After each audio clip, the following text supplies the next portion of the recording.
얄마서 24장 20절부터 보겠습니다. 자, 이렇게 기록되어 있습니다. 그리고 이렇게 되었나니 그들의 형제 레이멘인들이 전쟁을 예비하고 왕을 멸하고 그의 대신에 다른 자를 두며 또한 엔타이 니파의 리하의 백성을 그 땅에서 멸할 목적으로 니파의 땅에서 올라오니라. 자, 괘씸한 레이멘인들은 자신들을 엔타이 니파의 리하의 백성이라 불렀습니다. 하지만 이들에 속하지 않는 다른 레이멘인들은 이 엔타이 니파의 리하의 백성에 대한 분노를 품게 되었던 것 같습니다. 하지만 실제로 보면은 누군가가 이 분노를 불러일으켰습니다. 왕을 멸했다. 즉 자신들의 왕을 왕자리에서 끌어내리고 다른 사람을 왕으로 삼고 전쟁을 일으킨 것입니다. 자, 이들이 자신들을 공격해오는 것을 보고 엔타이 니파의 리하의 백성들은 맞서 싸우기보다는 땅에 엎드려서 주의 이름을 부르면서 그들의 공격을 그대로 받아들였다라고 언급하고 있습니다. 자, 공격하는 레이멘인들의 칼을 그냥 받아들인 결과 그날 1005명이 죽었습니다. 하지만 그들은 하나님과 함께 갈 것이므로 복되도다라고 기록하고 있습니다. 자, 무자비하게 엔타이 니파의 리하의 백성들, 즉 자신들의 형제들을 죽이던 이 레이멘인들은 문득 자신들이 무슨 일을 하고 있는지를 되돌이켜 보게 됩니다. 자신들이 칼로 내리치고 있음에도 불구하고 이 엔타이 니파의 리하의 백성들은 하나님을 찬송하면서 죽어갑니다. 자, 24장 24절에는 이제 레이멘인들이 이를 보고는 그들을 죽이기를 그만두었고 그 형제 중 칼날에 쓰러진 자들로 인하여 그 마음속에서 복받친 자가 많았으니 이는 저들이 그 행한 일을 뉘우쳤습니다. 지금까지 다른 사람을 해치는 것에 아무런 거리낌이 없었던 레이멘인들이 엔타이 니파의 리하의 백성들을 죽이면서 갑자기 양심의 가책을 받게 됩니다. 여기 복받쳤고 뉘우치기 시작했다고 되어 있어요.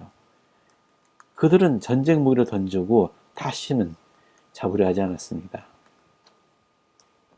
이날 죽임을 당한 수보다 하나님의 백성으로 되돌아온 사람들이 수가 더 많았다라고 언급하고 있습니다. 도대체 무슨 일이 일어나는 걸까요? 왜 이렇게 된 것일까요? 무엇이 이 공격적인 레이멘인들의 마음을 되돌이킨 걸까요? 그동안 그 모사야 왕의 아들들 아몬과 그 형제들의 노력 가르침에도 불구하고 되돌이키지 않았던 이들이 갑자기 마음을 바꾼 이유가 뭘까요? 우리 학생 교재는 그것이 모범의 힘이라고 이야기하고 있습니다. 엘턴 페리 장로님의 말씀을 인용하겠습니다. 이 이야기가 비록 반전에 대한 일반적인 메시지를 전하고자 하는 것은 아니지만 우리는 다른 사람들이 퍼붓는 공격을 되받아치지 않음으로써 그들에게 큰 영향을 미칠 수 있다는 점을 배울 수 있다. 문자 그대로 우리가 그리스도의 모범을 따라 다른 뺨을 돌릴 때 그들의 마음을 바꿀 수 있다. 우리가 그리스도를 따르는 사람으로서 평화를 사랑하는 모범을 보이면 다른 사람들은 그분을 따르도록 영감을 받는다. 자, 누군가가 나를 공격해 올 때 내가 되받아치지 않습니다. 보복하지도 않고 욕을 하지도 않고 불평하지 않습니다. 자, 이렇게 하지 않음으로써 다른 사람에게 큰 영향을 미칠 수 있다. 주님께서 말씀하셨듯이 한 뺨을 치면 다른 뺨을 돌려줘라라는 그 말씀 그대로 실천하는 것입니다. 자, 이것은 평화와 사랑의 메시지를 행동으로 보여주는 것이며 이것이 사람들에게 큰 영향을 미친다는 것을 보여줍니다. 자, 이 공격적이던 레이멘인들이 엔타이 니파의 리하의 백성들이 보인 이 모범으로 인해서 마음의 변화를 일으켰다라는 것이 이야기입니다. 그런데 어떻게 이렇게 행할 수 있을까요? 어떻게 자신에게 칼을 내리치는 그 칼을 그냥 받아들일 수 있고 나에게 퍼부어지는 공격을 되받아치지 않을 수 있을까요? 또는 다른 뺨까지 돌려줄 수 있을까요? 자, 이렇게 행할 수 있는 용기는 어디서 나오겠습니까? 그렇습니다. 자, 신앙에서 나오죠. 자, 신앙. 자, 두려움 없는 이런 행동은 두려움이 없으려면은 이것은 신앙을 가질 수밖에 없습니다. 즉, 두려움은 신앙의 반대말입니다. 무엇을 믿는 신앙일까요? 그렇죠. 예수 그리스도를 믿는 신앙입니다. 즉, 그 무엇보다 그리스도에게 의지하고자 하는 마음을 가질 때 이런 일을 행할 수 있습니다. 자, 이 와중에도 아멜리카인과 에밀론인들은 한 명도 돌이키지 않았습니다. 자기 형제를 그처럼 많이 죽인 레이민인들 대부분은 아멜리카인과 에밀론인이라고 되어 있네요. 이들은 니어인들의 가르침을 따른 자들입니다. 니어의 가르침을 따른 자들. 공통점이 뭡니까? 한때 니파인들이었어요. 근데 한때 니파인들, 의로웠던 사람들이라고 칭해지는 그 사람들이었던 사람들이 왜 이렇게까지 사악해진 걸까요? 자, 몰몬은 이렇게 얘기합니다. 24장 3절에 또 이러므로 우리는 명백히 분별할 수 있나니 백성이 한때 하나님의 영의 비침을 받아 의에 관한 것에 대하여 큰 지식을 얻고 그러고 나서 떨어져 나가 죄와 범법에 빠진 후에는 그들이 더욱 완악하게 되고 그리하여 그들의 상태가 이러한 것들로 더욱 알지 못했던 것보다 더욱 나빠지느니라. 한때 하나님의 영의 비침을 받아서 지식을 얻었던 자들은 이들이 죄와 범법에 떨어지게 되면 차라리 복음을 몰랐던 때보다 더욱 완악하게 되고 더욱 나쁜 상태가 된다. 더욱 사악해진다는 의미입니다. 볼까요? 만약 어떤 한 사람이 있었습니다. 이 사람은 복음을 알지 못했어요. 그는 하나님도 알지 못하고 악마도 알지 못합니다. 그는 소위 말해서 중립지대에 있습니다. 그가 선교사를 만났고 그에게는 선택이 주어집니다. 즉 하나님을 따를 것이냐 사탄을 따를 것이냐 하나님의 영향을 받을 것이냐 사탄의 영향을 받을 것이냐. 이 사람이 하나님의 것을 선택했다고 하죠. 침례받았습니다. 복음의 가르침에 속해 있었습니다. 그러다 유혹을 받아서 교회를 떠나게 됩니다. 하나님 왕국을 떠나게 되었어요. 그는 어디로 돌아갑니까? 어디로 가게 됩니까? 이곳으로 가게 됩니까? 그렇지 않다라고 얘기했습니다. 두 번 다시 중립으로는 돌아갈 수 없습니다. 그는 사탄에게 영역에 들어간다고 했어요. 그 이유를 선자 조세 스미스께서 설명을 하셨어요. 자, 선자 조세 스미스 당시에 한때 교회에 충실했던 사람들이 교회를 떠나게 되자 오히려 교회에 적대하는 태도를 취하는 것을 보고 아이작 베호닌이라는 한 형제가 왜 저럴까요? 나라면 그렇게 하지 않을 것 같습니다. 만약 내가 교회를 떠난다 할지라도 교회 회원들을 공격하는 일은 없을 것입니다. 라고 얘기하자 이 선견자 조세 스미스께서 이렇게 말합니다. 베호닌 형제님은 자신이 무슨 말을 하는지도 모르고 있습니다. 자신이 앞으로 어떻게 할지 모릅니다. 이들도 교회를 핍박하게 된 이들도 형제님 같이 생각했었습니다. 이 교회에 들어오기 전에 형제님은 중립적인 위치에 있었습니다. 복음이 전해졌으며 선과 악이 형제님 앞에 놓였습니다.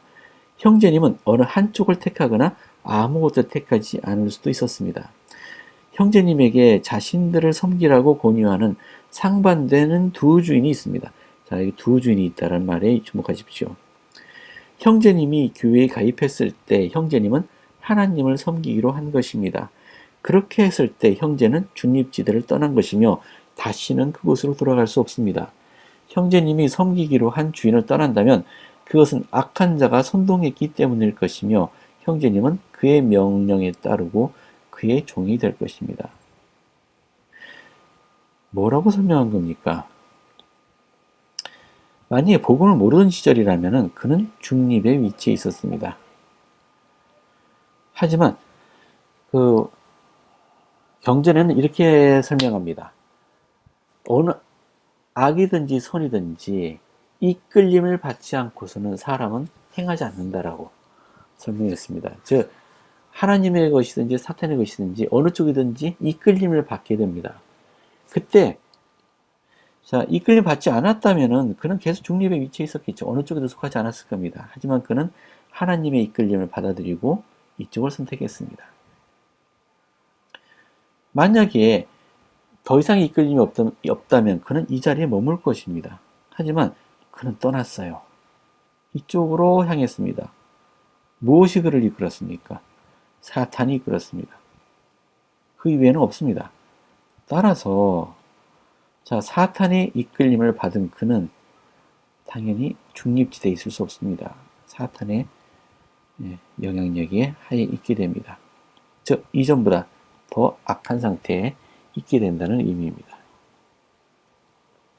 만약에 그가 하나님의 것을 알고 더 많은 빛을 받아들여서 더 많은 하나님의 비밀을 알게 된 사람이 있다고 보죠. 그를 이끌어내려면 쉽지 않을 겁니다.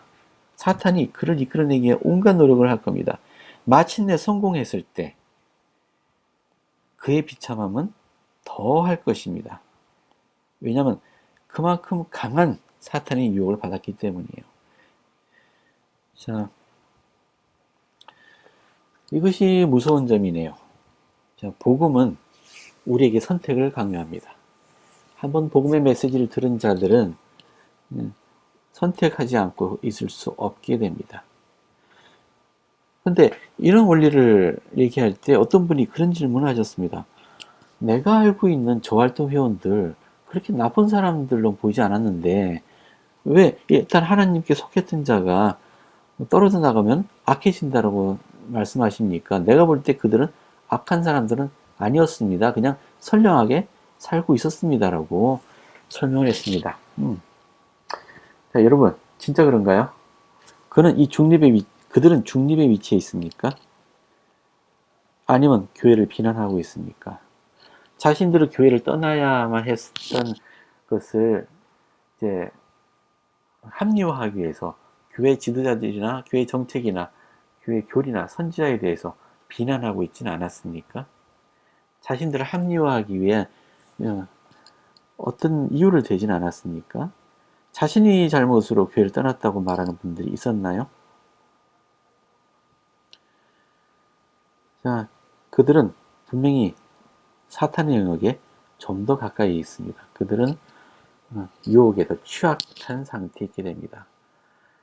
교회에 돌아가기 위해서는 복음을 몰랐던 시기보다 더 큰 용기와 더 심각한, 더 강력한 회개가 필요하게 될 것입니다. 물론 그들이 다 나쁜 사람들이라는 의미는 아닙니다. 하지만 냉정하게 그렇게 판단할 수 있다는 것을 말씀드립니다.